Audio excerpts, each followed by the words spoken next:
রমজান মাসে 1 নাম্বার কালিমা শরীফের জিকির বেশি বেশি করে করবেন, ইস্তেগফার বেশি করে করবেন। 3 নাম্বার আল্লাহর কাছে বেশি বেশি করে জান্নাত চাইবেন। বলেন কি চাইবেন? জান্নাত চাইবেন, কারণ জান্নাতের সব দরজা খোলা। 4 নাম্বার কাজ জাহান্নাম থেকে পানা চাইবেন, জাহান্নামের সমস্ত দরওয়াজা বন্ধ। মুহাদ্দিসিনে কেরাম এই 4টা জিনিস একসাথে এইভাবে পড়া যায়। আমার সাথে বলেন লা ইলাহা ইল্লাল্লাহ আস্তাগফিরুল্লাহ আসআলুকাল জান্নাহ ওয়া আউযু বিকা মিনান নার। লা ইলাহা ইল্লাল্লাহ আস্তাগফিরুল্লাহ আসআলুকাল জান্নাহ ওয়া আউযু বিকা মিনান নার। লা ইলাহা ইল্লাল্লাহ আস্তাগফিরুল্লাহ আসআলুকাল জান্নাহ ওয়া আউযু বিকা মিনান নার। এই 4টা কাজ হাদিসে নবীজি বলেছেন রমজান মাসে বেশি বেশি করে করবা।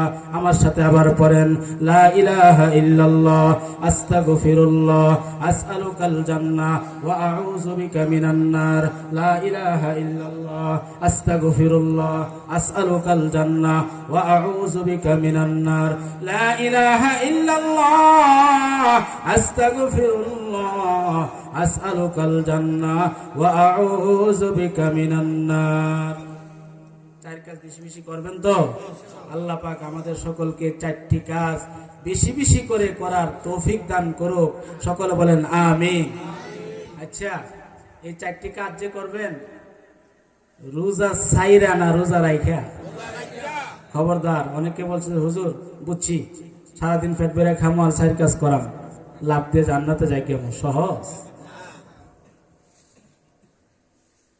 পাগড়ি ভরে নামাজ পড়লে 70 গুণ বেশি সওয়াব। লঙ্গি খুললে না ঠিক রেখে, জোরে বলেন লঙ্গি ঠিক রেখে পাগড়ি ভরলে সওয়াব, লঙ্গি খুললে পাগড়ি ভরলে সওয়াব হইব? নামাজ হইতো। রোজা ঠিক রেখে হালাল খাদ্য খেয়ে হারাম থেকে বেঁচে থেকে 4 কাজ করলে তার অ্যাকশন হবে। বিশ্বনবী বলেন ইনশাআল্লাহ সুম্মা ইনশাআল্লাহ তুমি জান্নাতে সহজে প্রবেশ করতে পারবে। আল্লাহ পাক আমাদের সকলকে আমল করার তৌফিক দান করার। সকলে বলেন আমিন। মুহতারাম হাজিরিন, আমি আপনাদের সম্মুখে সূরা আন-নাজিয়াত 30 পারার 2খানা আয়াত তেলাওয়াত করেছিলাম। ইনশাআল্লাহ সেই আয়াতগুলোর ব্যাখ্যা এবং তাফসীর, যেহেতু তাফসীরুল কুরআন মাহফিল পেশ করতে চাই, আপনারা কি শুনতে রাজি আছেন? আল্লাহ সে আয়াতে বলেন ওয়ান নাজিআতি গরকা,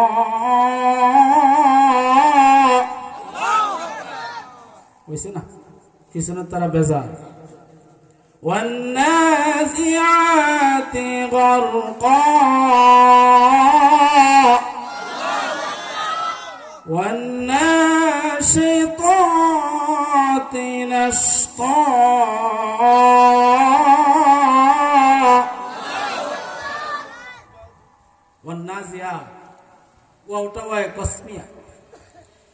আল্লাহ বলেন ওই সকল ফেরেশতাদের কসম যে সকল ফেরেশতারা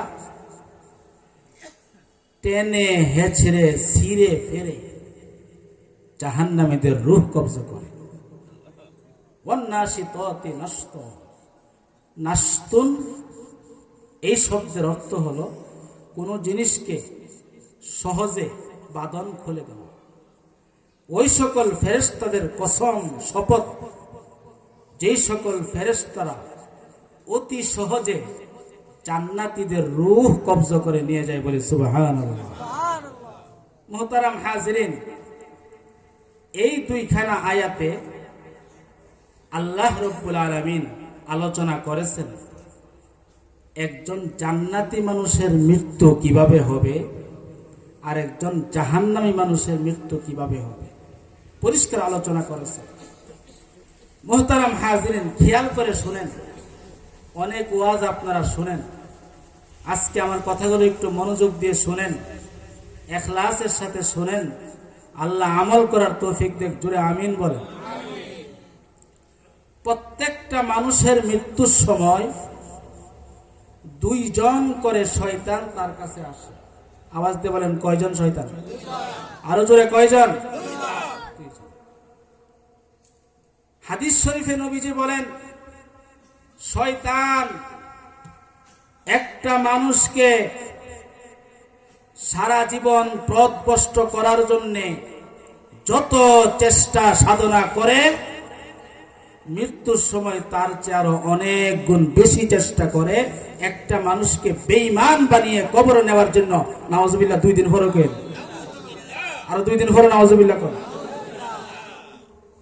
একটা শয়তান তার মার সুরত ধরে, আরেকটা শয়তান তার বাবার সুরত ধরে। আপনার মা বাবা মারা গেছে কত আগে, 30 বছর হয়ে গেছে না, 40 বছর। আপনার মাতা পিতা আসেনি? সভাপতি সাহেব আসেনি? মা আছে, বাপ নেই, আপনার আসেনি? মাতা পিতা কেউই নাই। দুইজন শয়তান, একজন মায়ের সুরত ধরে, একজন বাবার সুরত ধরে এসে বলে, বাবা আমরাও তোমার মতন ইসলামের বিধিবিধান পালন করে মৃত্যুবরণ করেছিলাম, কিন্তু জাহান্নামী হয়েছি। নাউজুবিল্লাহ জোরে কর। বাবা তুমি যদি জাহান্নাম থেকে বাঁচতে চাও, তাহলে বাবা বলো, ইসলাম যা মানার মেনেছি, এখন থেকে আর ইসলাম মানি না। দেখছেন না অবস্থা? শয়তান যদি ওই সময় কথা এসে মাথা পিতার সুরতে বলে, বাঁচার উপায় কি? উপায় আছে? এই শয়তান সম্পর্কে আল্লাহ কোরআনে কি বলছেন? ইন্নাশ শাইতানা লাকুম আদুউম মুবিন ওয়ালা ইয়াসুদ্দান্নাকুমুশ শাইতান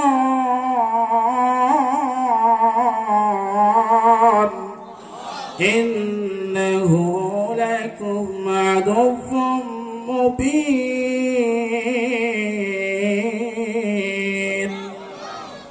শয়তান যেন তোমাদেরকে তোমাদের কাজকর্মে বাধা না দেয়, নিশ্চয়ই সে তোমাদের প্রকাশ্যে শত্রু।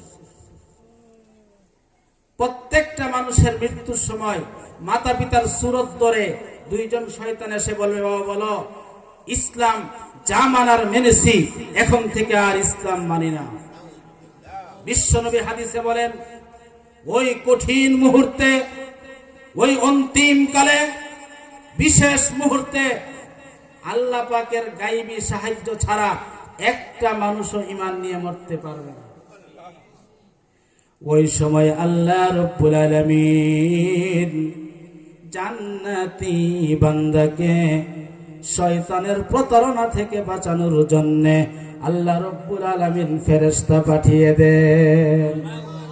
ফেরেশতা এসে বলে, রে আল্লাহর বান্দা, খবরদার খবরদার, এটা তোমার মা না, এটা তোমার বাবা না, তোমার মা বাবার সুরত ধারণ করেছে শয়তান। খবরদার, শয়তানের কাছে ঈমান রেখে মৃত্যুবরণ করিও না। হাদিসে নবী বলেন, রহমতের ফেরেশতা আসার সাথে সাথে ওই লোকটা চিনতে পারে, এটা আমার মা না, এটা আমার বাবা না, আমার মা বাবার সুরত ধারণ করেছে শয়তান। ফেরেশতা আসার সাথে সাথে শয়তান পালিয়ে যায়। জোরে সোরে বলে সুবহানাল্লাহ। এই কথাটা আল্লাহ কোরআনে বলেছেন 24 পারা সূরা হামিম আস-সাজদার ভিতরে,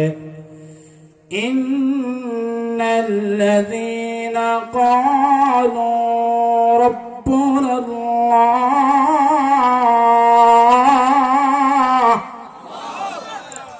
সুম্মা ইসতাকামু তাতানাজ্জালু আলাইহিমুল মালায়েকা تتنزل عليهم الملائكة ألا تخافوا ولا تحزنوا ألا تخافوا ولا تحزنوا تحزنوا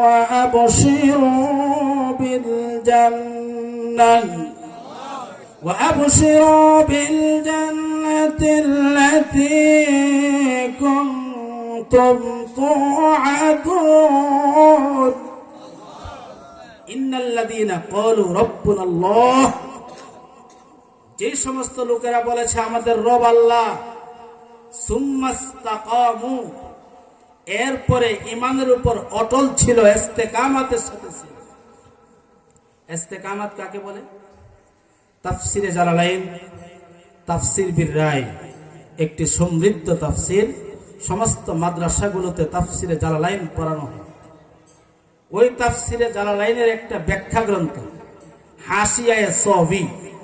এই হাসিয়ায়ে সাবির ভিতরে লেখক আহমদ আস-সাবি রাহিমাহুল্লাহ ইস্তেকামাতের ব্যাখ্যা করেছেন। ইস্তেকামাত বলা হয় বিআন ফাআলুল মা'মুরাত ওয়াজতানাবুল মানহিয়াত ওয়া দামু আলা যালিকা ইলাল মামাত। ঈমান গ্রহণ করার পরে ঈমানের উপর অটল থাকা, এই কথার অর্থ হলো আল্লাহ যা কিছু আদেশ করেছেন সব কিছু পালন করা, যা কিছু নিষেধ করেছেন সবগুলো থেকে বেঁচে থাকা, এবং এই কাজটার উপর, মৃত্যুর উপর অটল থাকার নাম হলো ইস্তেকামাত। জোরে বলে সুবহানাল্লাহ। যারা ঈমান গ্রহণ করার পরে ঈমানের উপর ইস্তেকামাত থাকবে, ওই সমস্ত লোকদেরকে শয়তানের ধোঁকা থেকে বাঁচানোর জন্য আল্লাহ পাক স্পেশাল ফেরেশতার বাহিনী পাঠিয়ে দিবেন। সুবহানাল্লাহ। দুই শর্ত, বলেন কয় শর্ত? ঈমানের উপর অটল। অটলের অর্থ হলো হারাম কাজ ছাড়তে হবে, হালাল কাজ করতে হবে, মৃত্যু পর্যন্ত এর উপর চলতে হবে, তাকে বলা হয় ইস্তেকামাত। আচ্ছা, আপনারা আমার কথা বুঝতেছেন না? আওয়াজ দিয়ে বলেন, সুদ খাওয়া হালাল না হারাম? বুঝছেন? আরো জোরে কম। মাঝে মাঝে হালাল। সুদ খাওয়া হালাল না হারাম? ঘুষ খাওয়া হালাল না হারাম? মিথ্যা বলা হালাল না হারাম? মাপে কম দেওয়া হালাল না হারাম? দুধে পানি মিশানো হালাল না হারাম? মানুষের মনে কষ্ট দেওয়া হালাল না হারাম? মানুষের সম্পদ জবরদখল করা হালাল না হারাম? মানুষকে হত্যা করা হালাল না হারাম? নামাজ না পড়া হালাল না হারাম? রোজা না রাখা হালাল না হারাম? চুরি করা হালাল না হারাম? যে সমস্ত মুসলমান হওয়া সত্ত্বেও এই সমস্ত হারাম কাজ করবে, ওই সমস্ত মুসলমান মৃত্যুর সময় আল্লাহর গায়েবী সাহায্য পাবে না। নাউজুবিল্লাহ, জোরে বলেন। আল্লাহর গায়েবী সাহায্য না পাইলে বলেন দেখি, ঈমান নিয়ে মরার কোন রাস্তা আছে? রাস্তা নাই। গায়েবী সাহায্য পাবে কারা কারা? যারা হালাল কাজ করেছে, হারাম থেকে বেঁচে থেকেছে, তারাই গায়েবী সাহায্য পাবে। দ্বিতীয় আরেকটা শর্ত, এই রহমতের ফেরেশতা কোন কোন করে আসবে? যাদেরকে দেখলে শয়তান পালাবে, শয়তান বেগে যাবে। আর কোন কোন করে রহমতের ফেরেশতা আসবে না? প্রশ্ন জাগে নেই? উত্তরটা হাদিস থেকে নেন। قال رسول الله صلى الله عليه وسلم لا تدخل الملائكة بيتا فيه كلب ولا تسافير। পয়গম্বর বলেন, যে সমস্ত ঘরে কুকুর থাকবে, যে সমস্ত ঘরে কোন প্রাণীর ফটো থাকবে, ওই সমস্ত ঘরে আল্লাহ রহমতের ফেরেশতা প্রবেশ করবে না। জোরে সুরে বলেন নাউজুবিল্লাহ। যে সমস্ত ঘরে ফটো থাকবে, সে সমস্ত ঘরে কি আসবে না? রহমতের ফেরেশতা। জোরে বলেন রহমতের ফেরেশতা। আজকে মুসলমানদের ঘরে গেলে মনে হয় না এটা কি মুসলমানের ঘর, না হিন্দুর ঘর, না নাস্তিকের ঘর, না ইহুদি নাসারার ঘর। দেখবেন সুকেসগুলোর ভিতরে কুকুর, সিগাল, বিড়াল ইত্যাদির মূর্তি বানিয়ে রেখে দিয়েছে। বলেন ঠিক কেন? স্পষ্ট ভাষায় বলতে চাই, যে সমস্ত ঘরে ফটো থাকবে, চাই পিতার ফটো হোক, চাই মাতার ফটো হোক, যে কোনো মূর্তি থাকুক, ওই সমস্ত ঘরে রহমতের ফেরেশতা আসবে না। রহমতের ফেরেশতা না আসলে ওই সমস্ত মানুষগুলো বেঈমান হয়ে মারা যাবে। জোরে বলেন নাউজুবিল্লাহ।